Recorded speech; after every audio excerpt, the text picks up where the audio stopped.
de los demás, de las posibilidades y peligros de la vida que hoy comparten los hombres y mujeres de todo el mundo, que comparten hoy los hombres y mujeres de todo el mundo. Bueno, yo un poco la clase de revisión les decía la vez pasada que de lo que nos está hablando acá Berman es de la modernidad y del capitalismo como proceso prioritario de la modernidad que es expansivo, ¿no? En el sentido de que todos terminamos viviendo dentro de la modernidad y de estas experiencias de tiempo y de espacio, ¿no? Claramente Marx tiene una serie de menciones en el manifiesto que refieren a esto. Claramente Marx va a decir, ¿qué caracteriza al mundo moderno? Bueno, caracteriza lo que el capitalismo ha hecho de él, las transformaciones que ha producido. Entonces, justamente, esta destrucción de otras formas, esta especie de expansión planetaria de una nueva forma de vivir, si ustedes quieren, él dice, en algún momento vamos a ir a algún pasaje, pero no hace falta que lo hagamos en realidad acá, dice, donde todo está sometido al frío cálculo, ¿no?, de la transacción. Y esto, que está fuertemente anclado, que dice Weber, en Marx, entonces esta frase yo podría decir, resolviendo un poco la última consigna, la puedo analizar a partir de esto que plantea Marx respecto a... Muy bien. Pero también, cuando Weber dice ahí la transformación de nosotros mismos, vieron que dice, hay una forma de experiencia vital, la experiencia de tiempo, el espacio, de uno mismo y de las posibilidades de peligro que comparten hoy los hombres, ¿no? Esa idea de la experiencia del tiempo y del espacio y de uno mismo, hablar de uno mismo implica que también, como dice Weber, el sujeto moderno ya no es el mismo, ¿no? La experiencia vital donde nos experimentamos a nosotros mismos en la modernidad, como dice Weber, ya no es el mismo sujeto previo al capitalismo, ¿no? Ahí guarda porque claramente, a partir de lo que ustedes ya tienen claro del planteo de Weber, pueden darse cuenta que al hablar de una experiencia vital de uno mismo y de los demás, ¿no?, claramente ya se liga con todo eso que va a desarrollar Weber en la ética protestante, ¿no? Voy a otro ejemplo, ¿no? Si ustedes leen la introducción, yo le dejé en Weber la ética protestante y la introducción en el primer capítulo, nada más. Si ustedes leen el primer capítulo, van a poder ver cómo se vincula con esto que sigue acá. Dice, ser modernos es encontrarnos en un entorno que nos promete aventura, poder, alegría, crecimiento, transformación de nosotros. Insisto con esta idea, transformación de nosotros. Si hay alguien que habla de una transformación, hay que explicar de qué tipo, es Weber. Transformación subjetiva, bueno, Weber está hablando de una transformación subjetiva. También habla de una transformación del mundo, ¿no? Entonces, creo que fíjense como en un pequeño párrafo podemos ir encontrando puntos fuertemente de contacto con Weber. Yo le decía que si ustedes leen la introducción de Weber, van a poder encontrar con una serie de ideas fuertes, muy fuertes, de Weber, que se contacta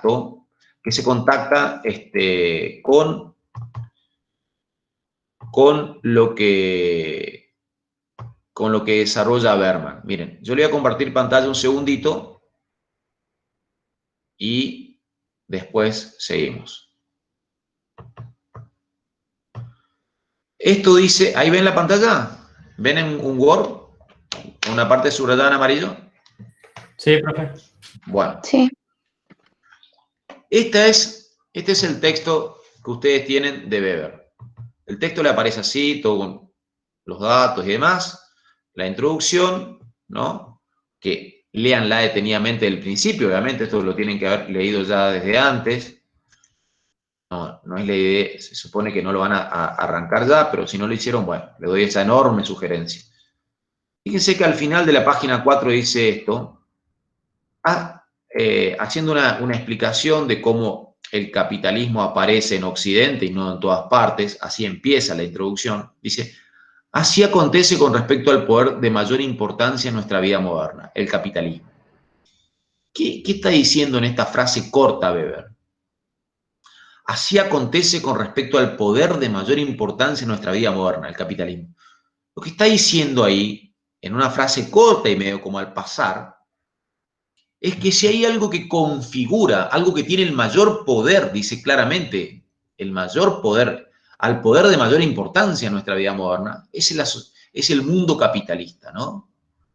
Entonces tomen esto para poder conectar de cómo Weber está refiriendo a aquello que también Marx está refiriendo en el manifiesto y que obviamente Berman lo toma. Dice, el capitalismo es el mayor poder, es decir, aquel proceso que tiene más peso en configurar nuestra vida moderna es el capitalismo, está diciendo acá Weber.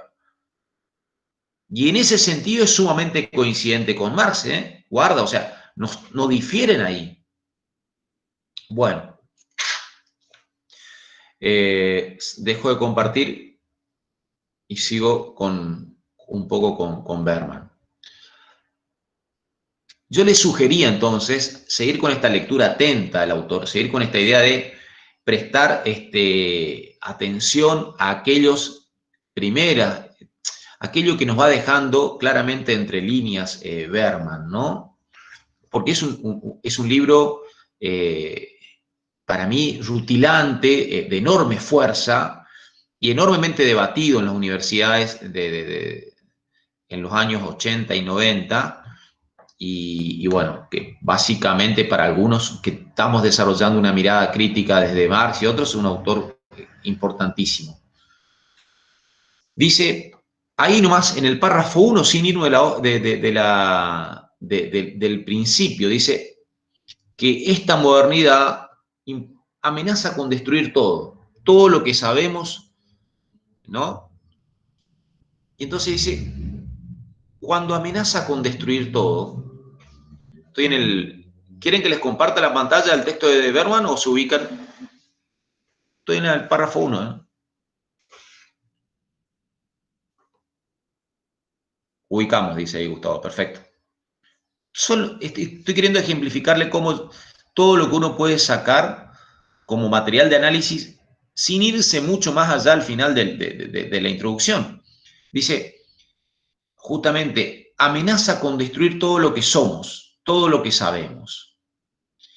Hay algo que va a aparecer y que yo lo expliqué en la clase sobre Weber. Me centro en Weber porque creo que es lo que más le puede costar, ¿o no? Sí, profe, sí. Un poquito cuesta relacionarlo. Bueno, muy bien. Por eso no me voy a Wallerstein ni a Marx porque para mí están mucho más claros los puntos de contacto, ¿no?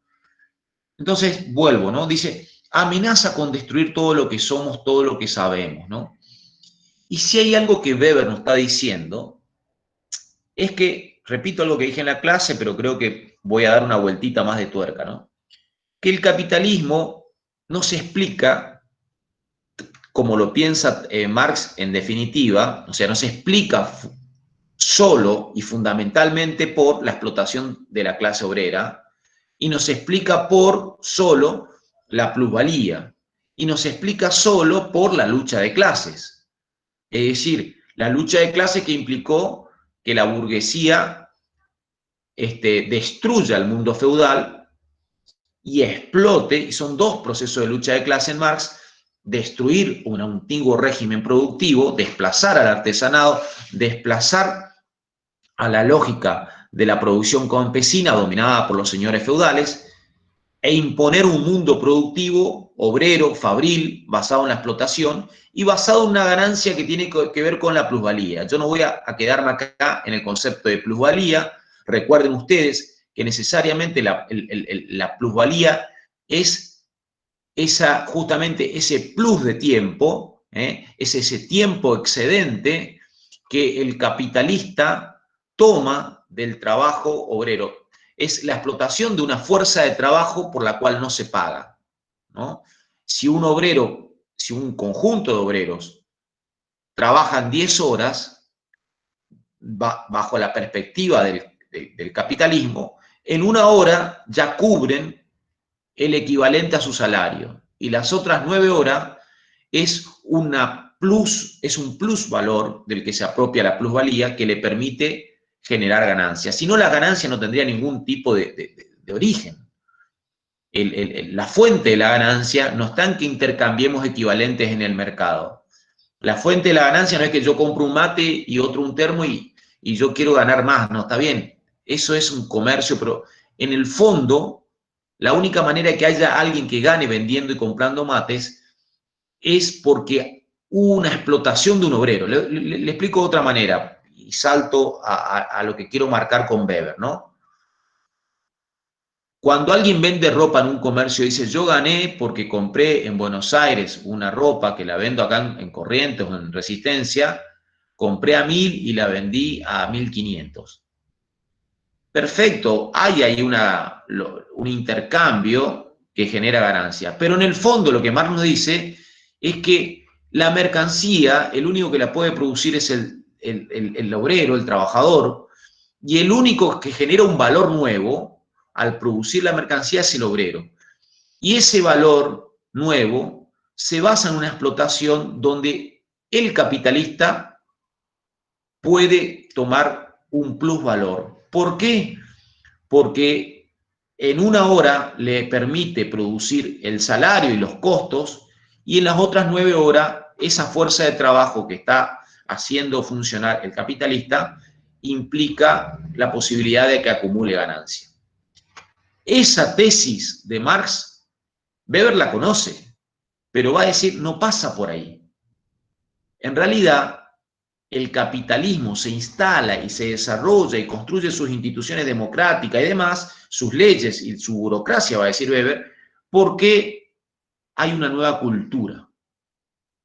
Entonces, cuando acá dice, fíjense que estoy haciendo una larga explicación para poder ir a un párrafo, dice, amenaza con destruir todo lo que somos, todo lo que sabemos.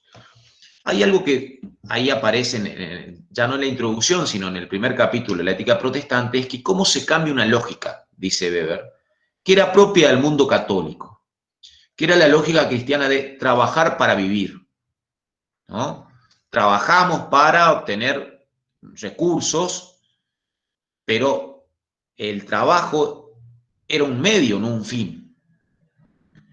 Y lo que va a decir Weber es que la ética protestante cambia esa ecuación. Ya no va a ser trabajamos para vivir, sino vivimos para trabajar, donde el trabajo deja de ser un medio para convertirse en un fin en sí mismo. Bueno, ahí va a ser Weber una explicación. ¿Por qué? Porque los protestantes, sobre todo los calvinistas, sobre todo algunos calvinistas como los cuáqueros, consideran que en el grado de productividad del trabajo demostramos que estamos en gracia con Dios. Bueno, es una concepción religiosa en un contexto cultural, pero que está destruyendo otras formas de pensar y de actuar. Fíjense cómo esta frase dice, amenaza con destruir lo que somos. Sí, es la búsqueda del estado de gracia, exactamente. Es bastante fuerte, porque hago una aclaración más ahí. Lo que instala el protestantismo y luego con Calvino es que no hay algunos que, hay algunos que están llamados, pero nadie sabe quién, ¿no? Algunos que están llamados a la salvación. Hay un problema ahí fuerte, que es que en el mundo renacentista se empieza a instalar cada vez más a partir del cisma religioso, a partir de esta ruptura que significa el protestantismo respecto a la Iglesia Católica, la idea de que nadie tiene asegurada la salvación, sino que nos verificamos por las obras que hacemos, ¿no? Claro, ahí cuando dice, instalan la idea de, ahí justo mi compu, de gozar o no gozar. A ver, lo que están pensando más que gozar, Débora, de manera placentera, es de sentir que en esas obras y en esa producción y en ese constante labor, uno puede sentir la calma de que está en gracia. No pasa por el placer del disfrute del lujo o algo por el estilo, ¿no? La ética protestante es una ética justamente, lo dice ahí, ascética, es un ascetismo, no, es un ascetismo religioso que justamente permite la acumulación de capital. Porque ¿cómo se genera capital? Porque trabajo, produzco ganancia y no la derrocho, sino que la acumulo, la vuelvo a invertir y vuelve a retroalimentarse ese círculo productivo. Cualquiera de nosotros que se quiera convertir en capitalista se va a tener que volver un tipo bastante ahorrativo, porque si no, ganamos, ponemos una empresita, gastamos todo y no tenemos la más mínima posibilidad de acumular, ¿no? Bueno, insisto, ¿cómo en un párrafo se pueden establecer esa serie de conexiones, ¿no? ¿Le parece que de un par de ejemplos más y lo charlamos o más o menos ya está acá y arranco con otra cuestión?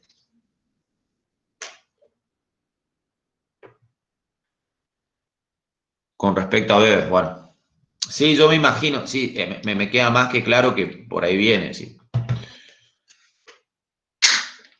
A ver, voy a ir a mostrarle lo que en el texto concreto para no forzarle a ustedes que estén acordándose de memoria, ¿no? Voy a compartir un poquito de pantalla y voy a revisar dónde están mis anotaciones. A ver, comparto un poquito la pantalla y...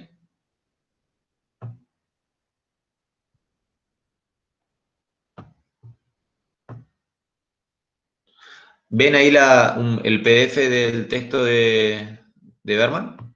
Sí, profe. Bueno, bien. Acá fíjense que ni siquiera me moví del primer párrafo. Podría quedarme ahí con lo que dice todos los óleos que yo le decía. Fíjense que al final, no sé si se alcanza a ver porque yo no puedo marcar mucho acá, pero dice al final del primer párrafo, al final de la primera carilla, dice la vorágine de la vida moderna. ¿Ven ahí? Sí, sí. Bueno, la vorágine de la vida moderna ha sido alimentado por muchas fuentes, creo que dice, yo tengo un problemita en mi compu y no sé bien, pero creo que dice por muchas fuentes. Los grandes descubrimientos en las ciencias físicas que han cambiado nuestras imágenes del universo y nuestro lugar en él, la industrialización de la producción. A ver, quedémonos ahí. Yo ya pondría ahí un cierre, el paréntesis, 3 puntos, perdón, 3 puntos, el paréntesis, cito Berman, tal año, página 2. Y ahí haría el comentario, ¿no? Diría algo más o menos así, pero no me lo repliquen en el parcial y yo después voy cortando para no sacarle letra a ustedes. Yo diría algo más o menos así. En este párrafo vemos con claridad el planteo tanto de Marx como de Weber de entender que el mundo moderno está marcado por el enorme proceso de avance que implicó el capitalismo en su forma industrial, ¿no? Y ahí haría una diferencia, cuando Marx analiza este proceso de industrialización, pone el acento en que la burguesía no puede existir sino a partir de la constante revolución y cesante revolución de todos los medios tecnológicos del mundo, etc. Y diría que también en Weber vemos claramente cómo el trabajo logra, a partir de algunos procesos de racionalización y demás, un proceso industrial constante que se tiende a perfeccionar. Es más, le doy una idea, pero ya no desarrollo más esto. No lo desarrollo, cosa de no. Le digo así como para que presten atención nomás, a que Weber va a hablar mucho del funcionario especializado. Acá hay una pregunta de Santiago, a ver. Cuando recortamos el párrafo de haber más citado, ¿es necesario después de los 3 puntos agregar la última palabra? Pueden hacerlo, buenísimo. Pueden hacer eso, Santiago, pero en realidad yo me voy a dar cuenta del párrafo, digamos. Así que si lo hacen no hay problema, pero yo ya sé a qué párrafo, hasta dónde llega el párrafo, digamos. No se hagan problema por eso. Si lo ponen ahí hasta dónde llegan, mejor. Ponen 3 puntos, ponen unas palabritas ahí que cierre, pero si no, yo ya sé a qué. Les decía. Bueno, miren. Yo le doy esto para que piensen, tengan en cuenta, ustedes, insisto, así como tienen que hacer una lectura atenta de Berman, tienen que volver a profundizar un poco la mirada de Weber. Weber habla mucho de que la modernidad está marcada por el capitalismo, como ya dijimos, pero está marcada por la aparición de instituciones como la burocracia, que es una enorme organización racional, tanto del mundo privado como del mundo del Estado. La burocracia no es solamente el Estado. La burocracia también es el mundo privado. Y ahí Weber va a decir algo muy también, es una clave de lectura también bastante valiosa a tener en cuenta. Va a decir, aparece el funcionario especializado. Yo creo que ustedes esto ya lo habrán leído en sociología o en otras cátedras. Pero esa idea de que estamos marcados por el profesionalismo y por los funcionarios especializados, ya sea en las empresas de trenes del mundo privado o en ese enorme mundo que se está construyendo con las maquinarias estatales, la idea del funcionario especializado es una idea muy fuerte en Weber. Entonces, bueno, ese párrafo ahí que yo les decía de la industrialización de la producción, para Weber, ese mundo que se industrializa, no quiero ahondar mucho, pero tiene que ver con que aparecen estas figuras. Bueno,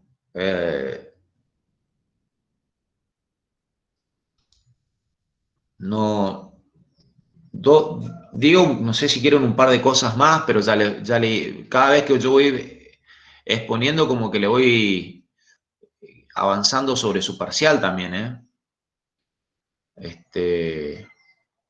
Digo un par de cositas más y ahí cierro ya, ¿no? Para no exagerar con aclaraciones. Digamos que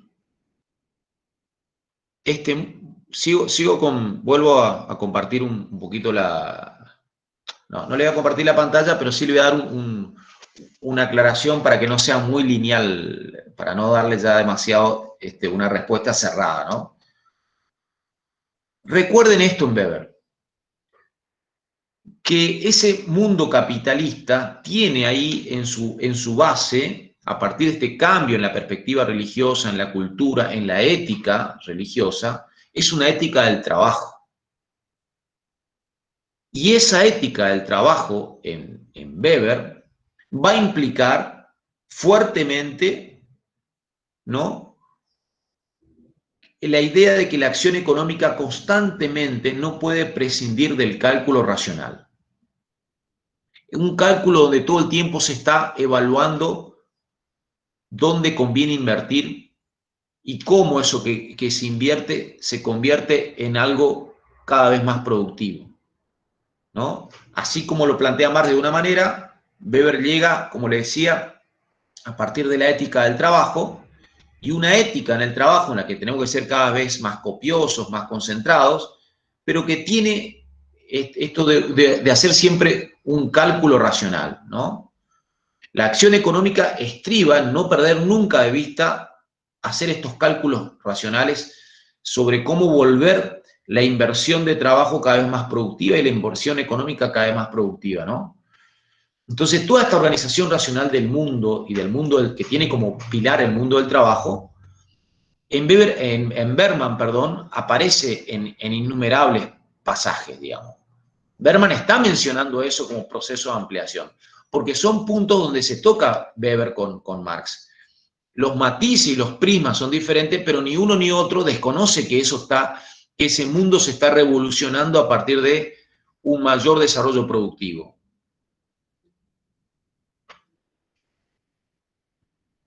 Claro, eso ya en el capítulo 1, lo que plantea el compañero, Gustavo, es ya más en el capítulo 1, ¿no? En el capítulo 1 ahí ya va a decir, fíjense, va a decir Weber, cómo los puestos dirigenciales están en manos de individuos que pertenecen a confesiones protestantes, a religiones. Y aquellos que pertenecen a la religión judía o católica tienen cargos dependientes, ¿no? Entonces ahí también hay una inversión, como dice Gustavo, que tiene que ver con el esfuerzo en el trabajo, la formación, por eso empieza ahí hablando de a qué instituciones asisten unos y a otros, ¿no? Los protestantes van a escuelas de formación de cuadros técnicos, de cuadros contables, etcétera, etcétera. Yo iría algo más. Piensa en una parte ya, una pista bastante directa. En una parte, Berman dice que la modernidad está marcada por el crecimiento urbano cada vez más poderoso y estructurado y dirigido por grandes burocracias. Y el concepto de burocracia es un concepto claramente planteado por Weber. En la introducción van a ver que él menciona la idea de burocracia, ¿no? Así que bueno, insisto, hago una lectura detenida, atenta, ¿no? Bueno, tenía otros ejemplos más, pero me parece que... lo último que le digo, y esto me parece también bastante importante ahí. No necesariamente tienen que tomar a Weber para hacerlo coincidir con lo que plantea Berman. Pueden tomar para plantear, bueno, una lectura contrapuesta, ¿no? Por ejemplo, Berman constantemente pone el foco en el estado de agitación, de un torbellino, de la modernidad como un estado de alteración generalizada del mundo. Y como dijimos, en Weber sí se puede ver cómo también este mundo capitalista implica un fuerte cambio. Pero también Weber, no, es decir, las confesiones, es decir, a ver, quiero ser claro en esto. Weber no se detiene en mirar el estado de agitación constante y las luchas y los conflictos constantes. Entonces pueden decir, mientras Berman está mencionando esto, vamos a ver que la mirada de Weber es diferente. Y pueden hacer eso. Pueden tomar a Weber para marcar la diferencia. ¿Les queda claro eso?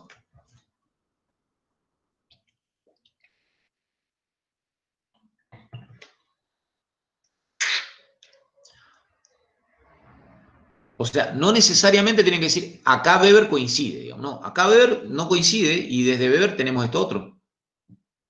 Es decir, lo que Weber va a mostrar justamente es que ese mundo ascético de la ética protestante, bueno, implica un mayor compromiso con el mundo del trabajo, pero también un rechazo a implicarse con ese mundo mundanal, digamos, con los aspectos más mundanales del mundo y concentrarse en el mundo religioso de la consagración al trabajo como consagración a Dios. Entonces, el análisis de Weber ahí no está, vieron que Berman va a avanzar con esta idea de que el mundo de la calle es un mundo agitado y toma un poco a Rousseau para explicar esa inseguridad y esa vorágine que implica el mundo de la calle, que, bueno, es todo un análisis sumamente interesante, que tiene mucho más que ver con los planteos de Marx. a ver, Berman profundiza a Marx ahí en la mirada, ¿no? Porque se mete en la literatura, se mete en aspectos sociales y demás para explicar la agitación de la modernidad. Él está interesadísimo en mostrar que la modernidad es un mundo agitado. Pero bueno, Creo que cita una novela con respecto a eso. claro, va a citar a la Nueva Eloísa de Rousseau ahí en la introducción. Después, si leen todo el libro, van a ver que en el primer capítulo se mete con el Fausto de Goethe y demás. Pero lo interesante del caso es que Weberman está profundizando algo, ¿no? El capitalismo implica este estado cultural de transformación también, que Marx lo esboza y Berman lo profundiza, pero desde Weber no tenemos ese mismo ángulo. A ver, acá me dice algo, Luz.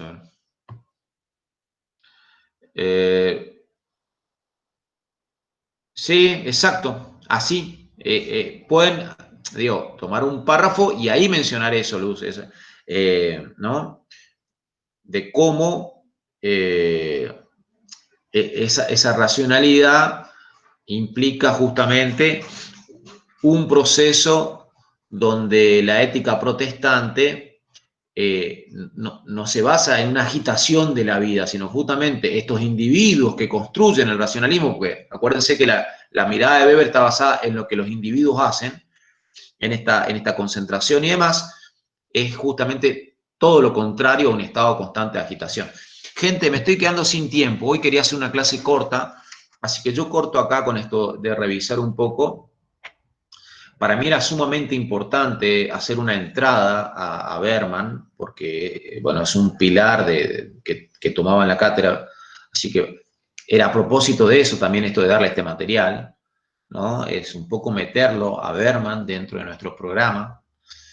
Y quiero, por lo menos 10 minutos, no más de 10 minutos, arrancar con la unidad 2, así que no se me vayan todos nada más que 10 minutos y hacemos una primera incursión con la unidad 2, si no tienen otra pregunta.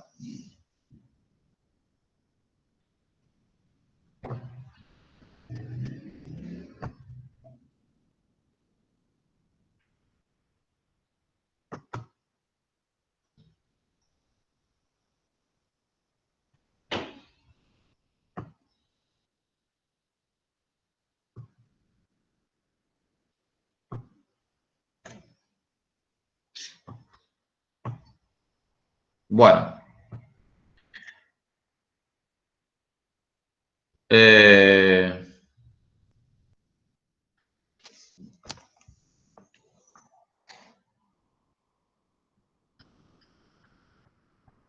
miren, ustedes pueden entrar ahora al aula virtual y verificar algo, porque yo creo que cambié y me figura que tienen plazo hasta mañana ahora. Yo entré antes de la clase y lo hice. Confírmenme eso, entonces ya me quedo tranquilo porque después... Sí, sí, hasta las 00 del sábado. No, pero fíjense ahora. O sea, porque a mí me dice que tienen un día ahora. Antes me decías 15 horas y ahora me dice un día y 15 horas. Eso quisiera que me confirmen porque... Domingo 00, dice. Domingo 20 de septiembre, 00 horas. Bueno, o sea, tienen hasta el sábado a las 12 de la noche, digamos. Sí. Bueno, yo le digo un par de cosas ya, no sé si hacerlo con... Bien. Ahí tienen mañana como para dedicarse tranquilo a revisar y a escribir bien. Ojo, sé que el espacio es un factor que les juega en contra, ¿eh? No es que no lo sepa, pero bueno, son lamentablemente también escenarios en que nosotros los docentes vamos haciendo estos procesos, ¿no? De plantearle en determinada cantidad de páginas y demás. De última, si se pasan un poquito, pero esta palabra poquito, que sea poquito, digamos, no que me aparezca mucho más desarrollo de las 3 páginas solicitadas. Bien, quiero hablar, digamos, de la unidad 2, porque también acá hice un recorte en el programa. ¿Qué supone hablar de corrientes del pensamiento? Acá hay algo muy interesante. La cátedra se llama Corriente del Pensamiento Contemporáneo. Pero Berman nos da una pista fundamental, que yo lo expliqué ya en la clase número 1, que es que la modernidad abarca también nuestro tiempo. Y Bergman dice, seguimos siendo modernos como Marx sin haber vivido este siglo. Marx murió en 1883, si no me equivoco. Marx estuvo lejos de vivir lo que hoy nosotros vivimos en todo el siglo XXI ya, 2021, ¿no? Entonces, digo, ¿por qué se llama cátedras principales corrientes del pensamiento contemporáneo y estamos hablando de la modernidad? Porque la configuración que asume la modernidad con el capitalismo es una configuración que continúa. No podemos decir nosotros, ya estamos viviendo algo que está por fuera de lo que es una sociedad moderna capitalista, ¿no? Entonces, cuando vamos a hablar de las corrientes de pensamiento, lo que estamos por ver son lo que se denominan sistemas filosóficos de alguna manera de la modernidad. Y lo llamativo que en la cátedra, yo lo que les planteo, no es arrancar por lo que se conoce como la filosofía en sentido estricto en Alemania, por ejemplo, que sería arrancar con la fenomenología de Husserl, sino que vamos a arrancar con algo, claro, es eso, es la base del pensamiento filosófico, ¿no? Es decir, no puedo pensar a estas filosofías, a estas corrientes de pensamiento por fuera de esta enorme base social que es la modernidad capitalista, ¿no? Está emergiendo en el siglo XIX, si ustedes quieren, ya se inicia en la segunda mitad del siglo XVIII, pero sobre todo se configura en esa sociedad industrial del siglo XIX. Les decía, cómo es bastante interesante pensar que estos sistemas filosóficos intentan también de dar una respuesta a ese mundo. Y yo quiero arrancar en la unidad 2 tomando algo a uno que fuertemente se conecta con eso, que no es no es la filosofía alemana en un sentido estricto, que no es Husserl, no es Heidegger, que son pensadores de principios del siglo XX, no es, si ustedes quieren, un pensador que viene en la filosofía francesa, ha marcado un antes y un después, como Jean-Paul Sartre, no, es algo diferente, pero que en realidad es claramente la expresión de cómo los sistemas filosóficos de pensamiento están fuertemente influidos por este mundo material que es la modernidad capitalista, que es el positivismo. Yo no sé bien qué saben ustedes del positivismo. Si me quieren contar en 2 o 3 palabras, charlamos 5 o 10 minutos y acá cierro. El positivismo sería algo como el progreso y el orden, ¿no? Que respeta esas normativas, digamos, como premisa principal. Sí, sí. Eso es lo que vagamente recuerdo. El orden y el progreso son dos lemas que aparecen en la bandera del Brasil. Sería muy interesante saber por qué orden y progreso aparecen en la bandera de un país como... Es decir, es interesante pensar, bueno, quien ha instaurado eso ha sido Comte, ¿no? Comte ha dicho orden y progreso. ¿Y qué sintetiza esa idea de orden y progreso? Es un poco ese el planteo.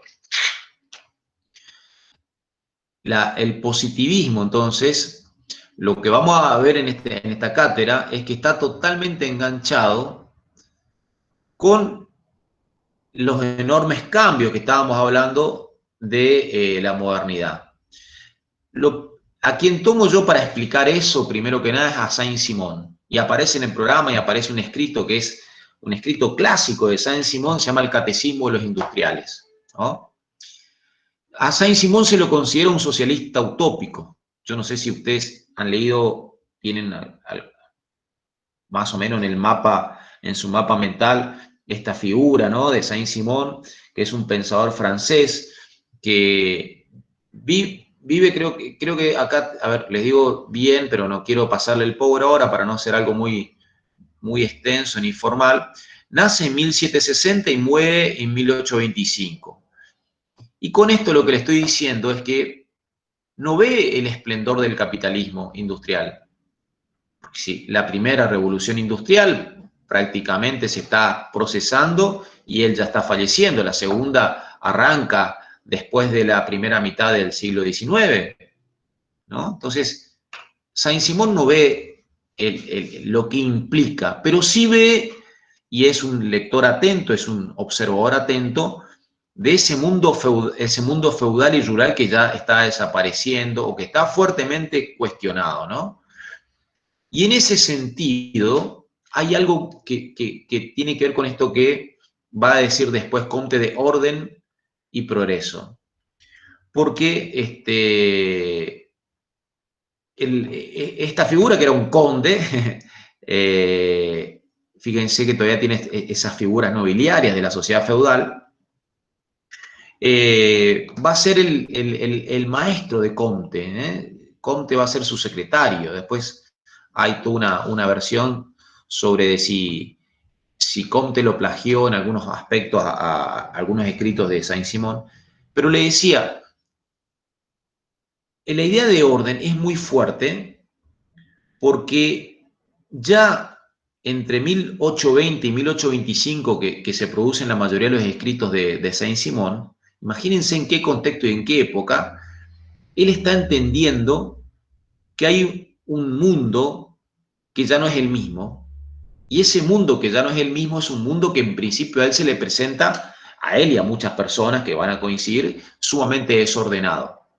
Y cuando decimos desordenado, ¿qué decimos, digamos? Lo que estamos diciendo es que sobre todo aparecen dos cosas centralmente, ¿no? A mí me faltaría acá trabajar con el pizarrón un poco, pero bueno, lo digo así. Aparece un mundo que deja de ser rural para ser urbano, por lo tanto aparecen las ciudades, y van a aparecer en las ciudades sujetos nuevos, sujetos que se agolpan, sujetos que antes tenían otra condición que era, digamos, la vida campesina en las aldeas y demás, pero ese mundo que aparece urbanizándose es el mundo donde también empieza a aparecer las clases laboriosas, ¿no? Las clases trabajadoras, esa constitución de lo que él todavía no ve bien, que va a ser la clase obrera industrial, ¿no? Porque se está construyendo esa clase obrera industrial, pero está viendo eso, y lo que está viendo es que eso es un escenario donde se descompone lo viejo, pero donde lo nuevo implica un estado de alteración, donde los vínculos a nivel familiar, a nivel social, también aparecen de alguna manera a romperse, ¿no?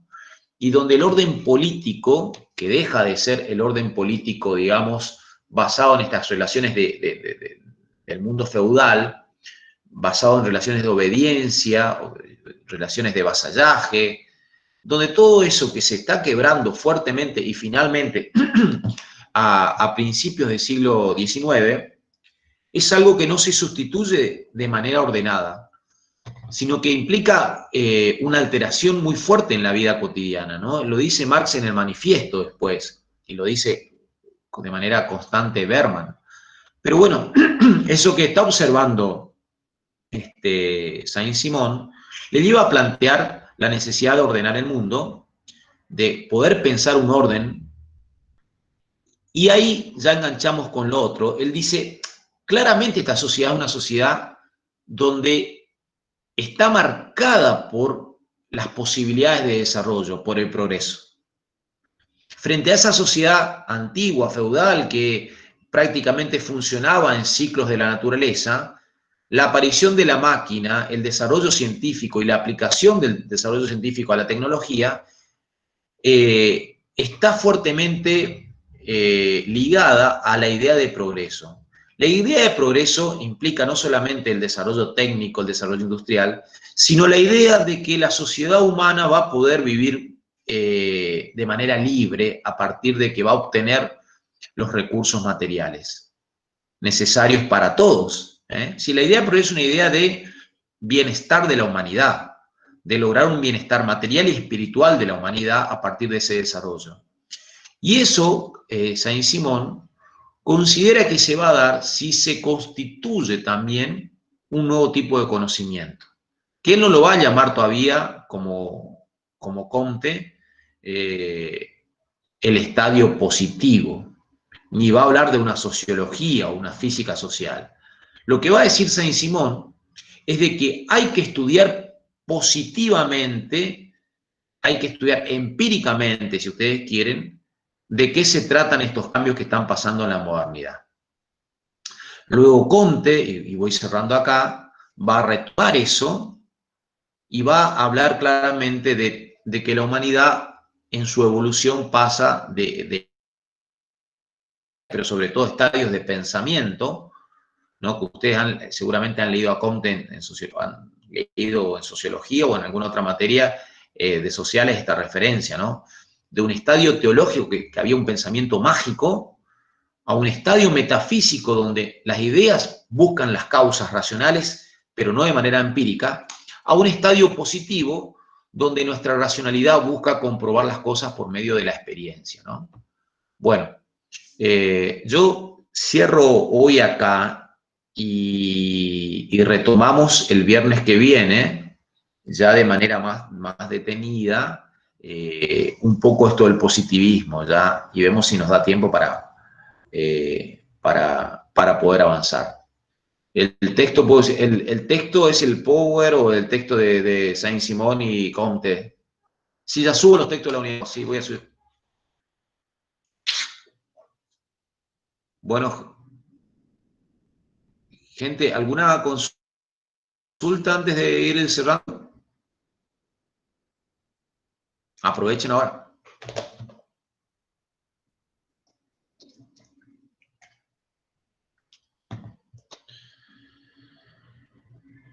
Bueno, nos vemos el viernes que viene. Yo voy a ver cómo ando en esta locura que implica la virtualidad para corregir los parciales. Así que, por favor, esto es una carrera de postas, pero ustedes ahora mañana terminan el parcial. No se dejen estar con las lecturas de los materiales que yo voy a alzar, porque es una manera de seguir un poquito el ritmo de la cursada, ¿eh? Así que bueno, eso, ya subo los materiales de la unidad 2, terminen tranquilos el parcial, con ganas, con tranquilidad, intenten de encontrarle el gusto a este trabajito, así que nada, saludos, nos estamos viendo, que sigan bien. Chao, hasta luego.